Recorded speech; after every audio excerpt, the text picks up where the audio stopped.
아침 예배 때부터 먼저 이런 말씀을 드려서 죄송한데, 사람들에게는 어떻습니까? 절대 손가락질을 해서는 안 된다. 설교할 때도 손가락 하나 가르치지 말라라고 설교학 교수님들이 얘기를 합니다. 절대 손가락질을 해서 가르치지 말라.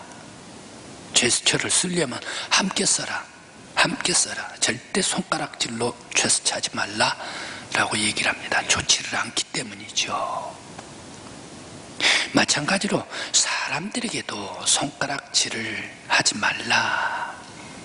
왜?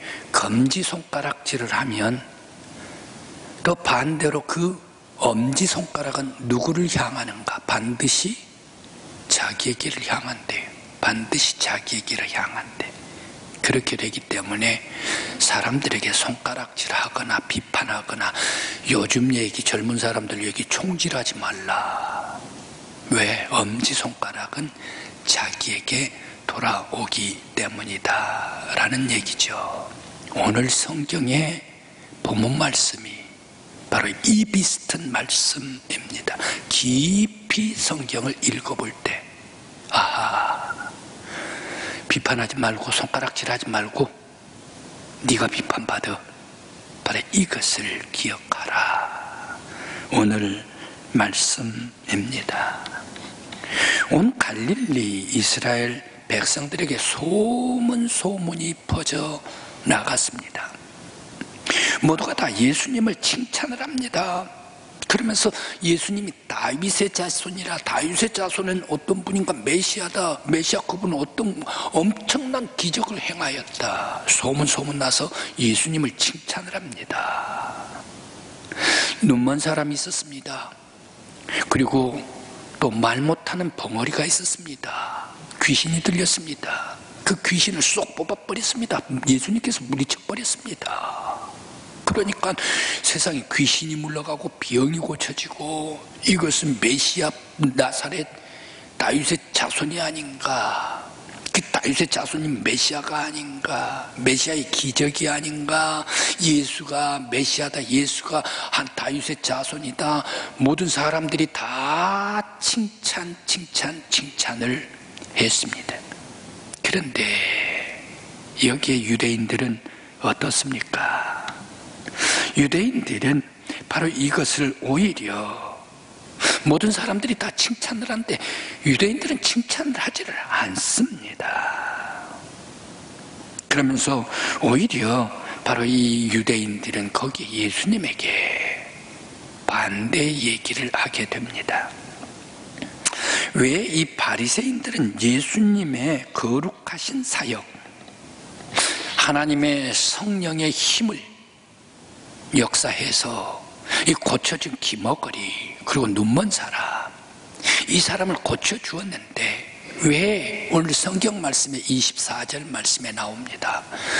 바알세불의 힘을 빌어서 고친 것이다 라고 치부를 해버렸는가? 왜? 바리새인들은 예수님께서 눈멀고 말 못하는 귀신 들린 자를 고친 이 놀라운 기적의 사건, 의로우신 성령의 사건을 귀신의 왕 바알세불의 힘을 입어가지고 고친 것이다 라고 말해버렸을까? 치부해버렸을까? 갈릴리 수많은 사람들의 눈과 유대인들, 바리새인들의 눈이 서로 다른가? 똑같은 사건인데 말입니다. 바로 이 사건 속에 서로 달리 보고 있는 그런 눈이 있는가 생각을 해봅니다.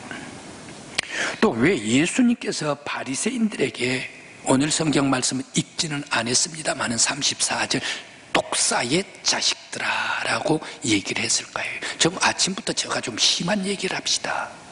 독사의 자식이 있습니까? 독사의 자식은 없어요. 독사의 새끼는 있어도 독사의 자식은 없다는 얘기. 성경이라 번역할 때에 부드럽게 순화시켜서 독사의 자식이라고 얘기를 했지, 사실 따지고 보면 독사의 새끼들이라는 얘기. 엄청난 얘기죠. 왜 예수님께서 엄청난 분노를 쏟으셨을까? 독사의 자식, 독사 독사의 새끼들아 라고 예수님께서 바리새인들에게 말씀을 하셨을까 생각을 해봅니다. 그러면서 오늘 본문 말씀 30절 31절 말씀, 인자를 거역하는 것은 사하심을 받되 성령을 모독한 것은 사하심을 받을 수가 없다. 인자를 거부하는 사람들은 사하심을 받되 성령을 거부하는 사람은 이 세상에서나 오는 세상에서도 사하심을 받지 못한다라고 말을 했을까? 엄청난 경고입니다. 예수님께서는 이 땅에 오신 것은 모든 죄인들을 다 사하시기 위해서 오셨지 않습니까? 그런데 성령에 모독하는 사람은 이 세상에서도 영원한 세상에서도 사하심을 받지 못한다라고 말씀을 하셨을까 생각을 해봅니다. 바로 이 속에는 엄청난 경고가 있습니다. 예수님께서 이 말씀을 주시고 또 바리새인들이 바알세불이라 예수님을 치부해버렸던 것, 바로 이것은 무엇인가?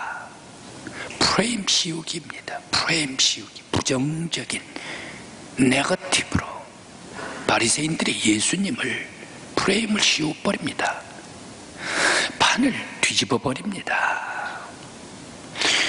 바리새인들이 유대인들의 소문을 듣고 판을 뒤집어 버립니다. 저 예수가 한 기적, 바로 이것은 바알세불의 힘을 입어 마귀의 소행이라고 판을 뒤집어 버렸습니다.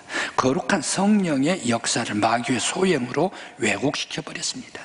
예수의 선하고 의로운 하나님의 성령의 역사하는 순간을 바리새인들은 바알세불의 소행으로 판을 뒤집어 버렸습니다.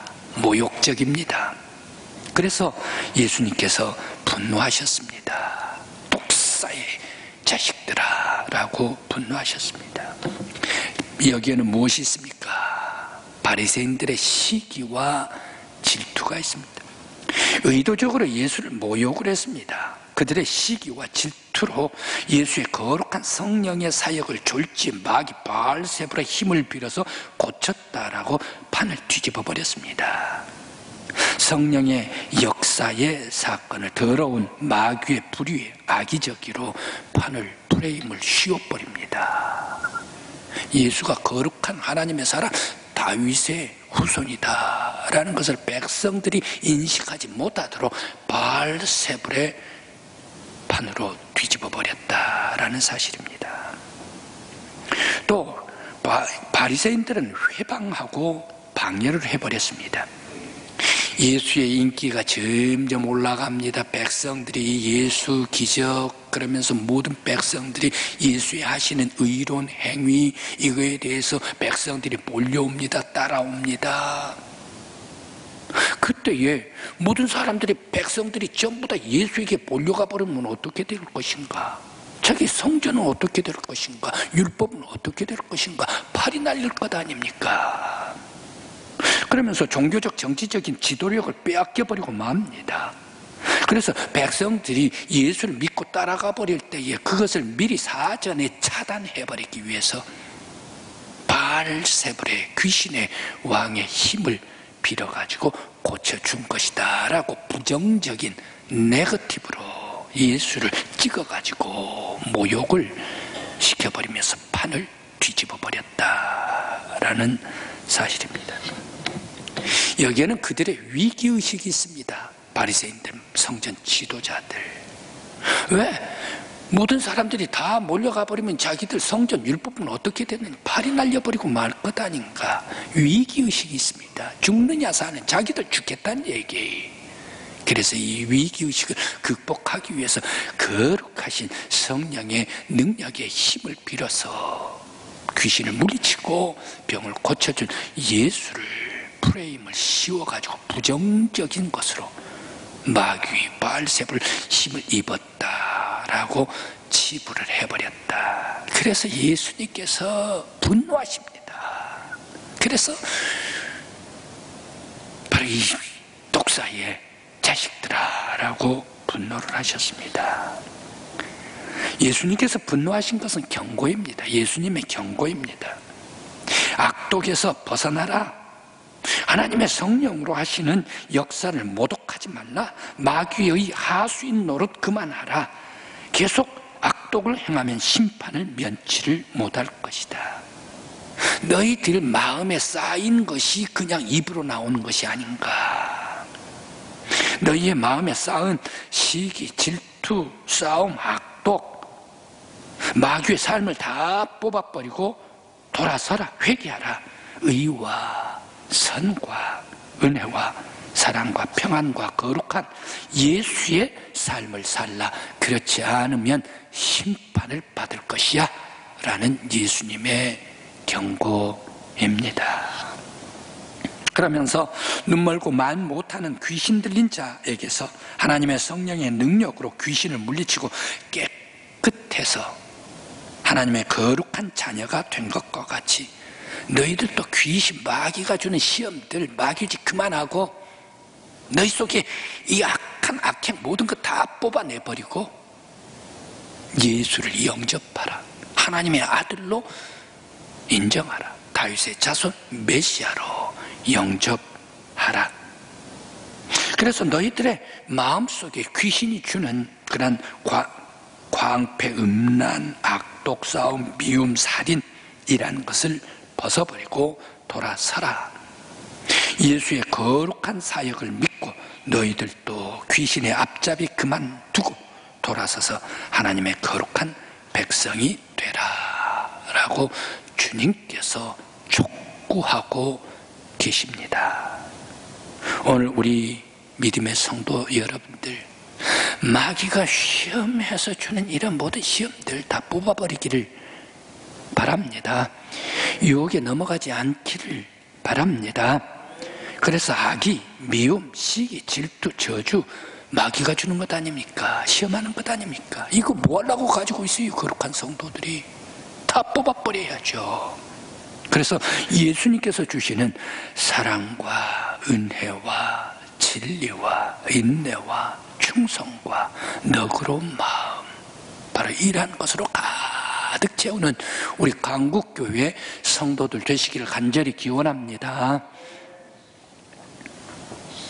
한 장수가 적을 물리쳤습니다. 왕이 너무너무 좋아해서 내 딸 공주 장수에게 주노라.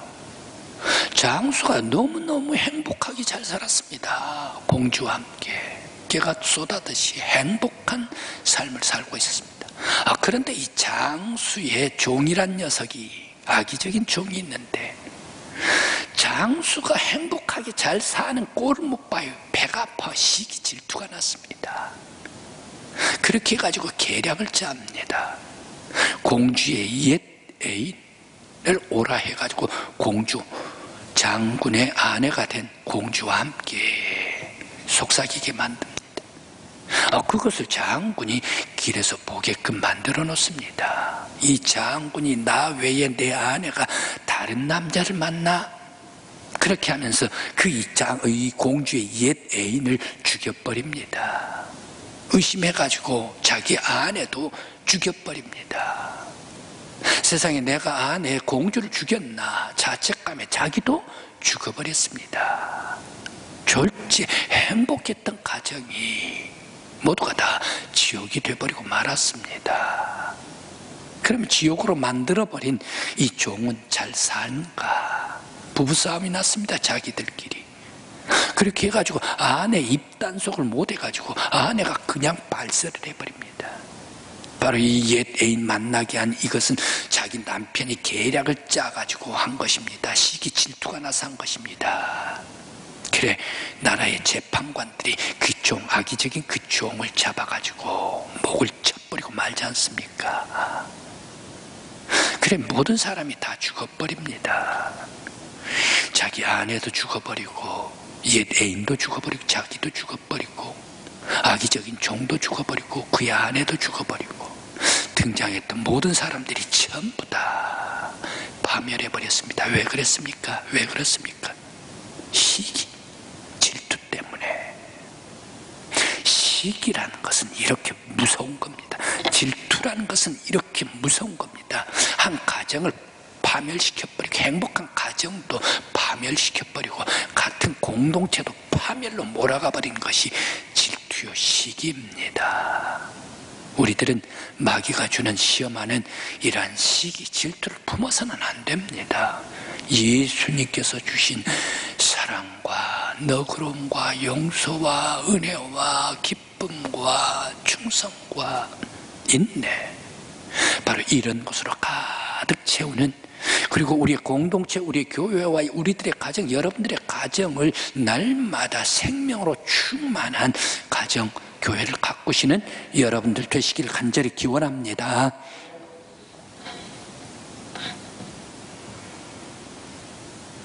초대교회에 보석과 같은 분이 있습니다. 그분은 어린 디모데였습니다. 디모데가 점점 장성하지요.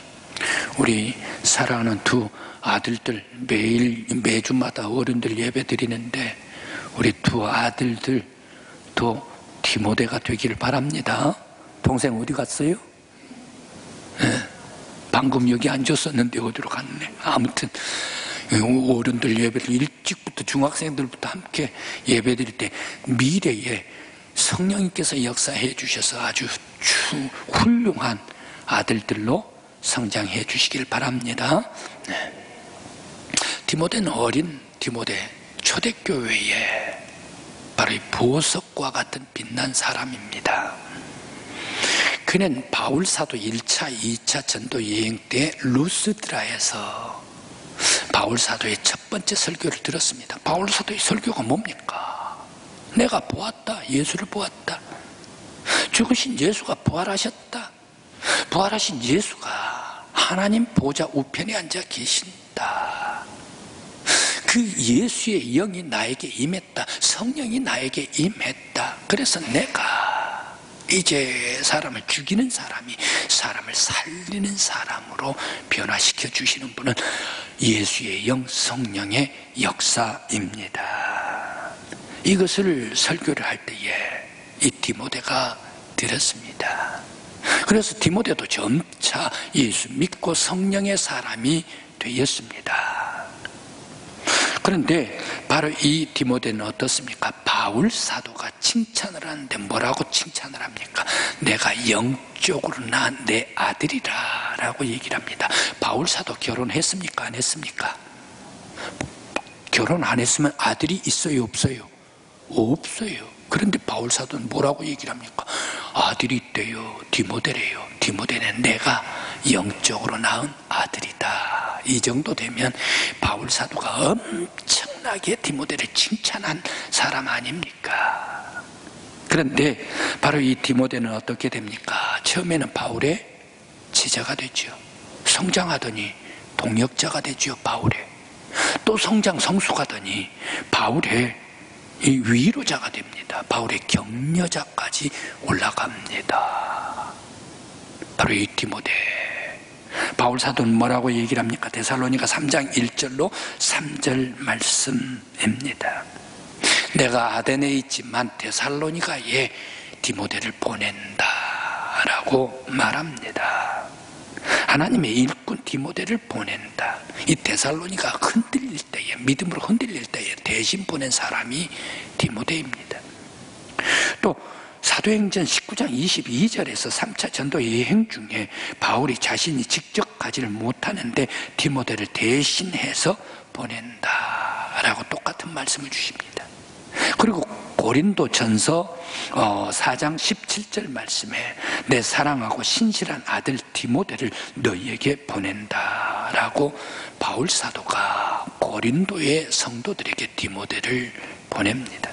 고린도 교회는 어떻습니까? 날마다 찌그덩 싸움이 많아요. 파당이 많아요. 바울파다, 게바파다, 아볼로파다, 예수파다. 고린도 교회가 그렇습니다. 그런 파당 많은 곳에 누구를 보냅니까? 디모데를 보냅니다. 그러면서 예수의 복음을 증거하는 디모데, 그가 가서 목회하도록 보냅니다. 그러면서 또 디모데전서 1장 3절 말씀에 디모데를 이번에는 에베소에다가 보냅니다. 에베소 교회에다가 보냈는데 에베소 교회에서 목회를 할 때에 세계적으로 가장 당대 큰 교회가 에베소 교회가 됩니다. 예루살렘 교회가 성령 충만할 때 세계적인 교회가 됐죠. 안디옥으로 옮겨갈 때 성령 충만할 때 안디옥 교회가 세계적인 교회가 되었죠. 안디옥 교회에서 에베소로 옮겨갈 때에 에베소 교회가 세계적인 교회가 되었더라. 옮겨가요, 옮겨가. 세계적인 큰 교회를 누가 했습니까? 디모데가 세계적인 교회로 세워 나갔다라는 말씀입니다. 그러면서 또 디모데는 디모데후서 4장 9절 말씀에 바울 사도가 순교를 당하기 바로 직전에 어서 오라, 겨울이 내가 죽기 전에 어서 오라 라고 부르지 않습니까? 순교를 당할 때에 바울 사도 육신의 몸을 가졌기 때문에 어떻습니까? 혼자 가는 것, 떠나가는 것, 자식 새끼 혼자 떠나가는 것 무척 힘들 거 아닙니까? 영적인 아들 디모데를 부릅니다. 왜? 디모데가 옆에 있을 때 위로를 받기 위해서. 그래서 자기의 스승 바울을 디모데는 크게 격려하고 위로해 준 사람이 되었다. 디모데는 어떤 사람입니까? 어린 사람이었습니다. 성장하여서 제자였습니다. 성장하면서 동역자가 됩니다. 위로자가 됩니다. 격려자가 됩니다. 그런데 바로 이 바울 사도로부터 인정받은 사람이 디모데인데, 바울 사도가 항상 이 교회가 싸울 때에 디모데를 보냅니다. 보내기만 하면 평화를 만들어버려. 이 교회를 화평을 세워버려. 그러면서 데살로니가, 고린도 교회, 에베소 등 바로 이 성도들을 사랑하고 따를 때에 이 디모데의 너그러운 것을 배워가지고 모든 사람들이 다 사랑하고 성도들이 너그러워져 버리는 거예요. 디모데를 닮아가지고 말입니다. 그런데 그 위대한 바울 사도가 가지지 못한 것을 디모데가 가졌더란 얘기. 세상에 목사님 바울 사도가 가지지 못한 게 뭐가 있습니까? 있어요. 바울 사도는 직선적입니다. 예리합니다. 강인합니다. 그 사람 부러졌으면 부러졌지 휘지는 않습니다. 바울. 이란 대쪽 같은 사람이 바울 아닙니까? 예리하고 날카롭죠. 강인하죠. 디모데는 어떻습니까? 너그럽죠. 관용적이죠. 사랑이 지글지글 흐르지요. 성품이 온화하죠. 바울 사도가 갖지 못했던 것을 디모데가 가질 때 왜 바울 사도 선교 역사가 지중해 연안에 그 많은 교회들이 성공했을까? 바로 그 후계자 디모데가 가는 쪽쪽 사랑으로 교회를 너그럽게 세워놨기 때문에, 일약 디모데가 에베소 교회에서 목회를 하게 될 때 세계적인 큰 교회로 만들어버립니다. 왜 그렇습니까? 너그러움이 있을 때, 강인함이 있을 때는 부러집니다. 강력한 것이 있을 때는 깨집니다. 그러나 너그러움이 있을 때에 모든 것을 품습니다. 그러면서 협력합니다. 날마다 번성합니다. 부흥합니다. 발전합니다. 디모데가 있을 때 말입니다. 그래서 초대교회 보석과 같은 사람이 디모데였다. 성령 충만한 사람이었기 때문에 우리 성도 여러분, 여러분들도 우리 강국교회의 성도들도 성령의 충만한 은혜를 받아가지고 마귀가 주는 시샘, 싸움, 질투 이런 것들 다 뽑아내버리고 사랑이 지글지글한 강국교회, 모든 사람을 품을 수 있는 너그러운 성도들, 모든 사람을 사랑할 수 있는 성도들, 칭찬해주는 성도들, 온유한 성도들, 너그러운 성도들, 내가 죽을 때까지 충성하는 성도들, 이런 디모데가 우리 교회에 여러분들 내가 되시기를 간절히 기원합니다. 오늘 우리 성도들 가슴에 손을 얹으면서 나는 디모데입니다. 나는 성령에 충만해서 성품이 온화해서 너그러운 디모데가 되겠습니다. 바로 이것을 약속하는 우리 성도들 되시길 바랍니다. 우리 성도 여러분들에게 부탁을 드립니다. 성령의 사람이 되시기를 바랍니다. 성령의 사람은 사랑이 흐릅니다. 사랑이 흐릅니다. 성령 충만해가지고 사랑이 없다고 그러면 우리는 괭과리지. 사랑이 있어야 합니다. 다른 사람에게 기쁨을 주고 행복을 줍니다. 성령 충만한 사람은. 그러면서 싸움, 미움이 있는 곳에 평화를 심어주고 화평을 심어줍니다. 성령 충만한 사람은 내가 처우가 부당한 처우를 당해도 주의 영광이라면 내가 참고 인내를 합니다. 성령 충만한 사람은 어려운 이웃을 보고 자비를 베풉니다. 참고 있지를 못합니다. 자비를 베풉니다. 성령 충만한 사람들은 이웃에게 악행을 행하지 않습니다. 선을 행하고 이웃들에게, 다른 성도들에게 행복을 주는 사람이 성령 충만한 사람이죠. 성령 충만한 사람은 예수와 교회에 예수의 복음을 위해, 그리고 예수의 교회를 위해 죽을 때까지 충성을 서약하는 사람들입니다. 성도는 물질과 마음과 성깔이 해픈 사람이 아니라 성령 충만한 사람은 절제한 사람입니다. 이같이 사람이 모이고 이 같은 사람이 된다면 바로 그것은 이미 천국이지요. 믿습니까? 이미 천국입니다. 마귀가 쫓겨나가고 예수의 은혜로 가득 찼다면 이미 천국이죠. 하나님 나라죠. 우리는 마귀를 성령의 역사로 물리치고 그리스도의 멋진 성품을 갖는 성도들이 되시기를 바랍니다. 우리 강국교회 성도들은 마귀의 하수인이 아니라 마귀가 가장 두려워하고 무서워하는 하나님의 성령의 능력 안에 있는 교회가 되기를 바랍니다. 그리스도의 사랑 가운데 사랑이 충만한 성도들, 저와 여러분들이요, 우리 강국교회 되기를 바랍니다.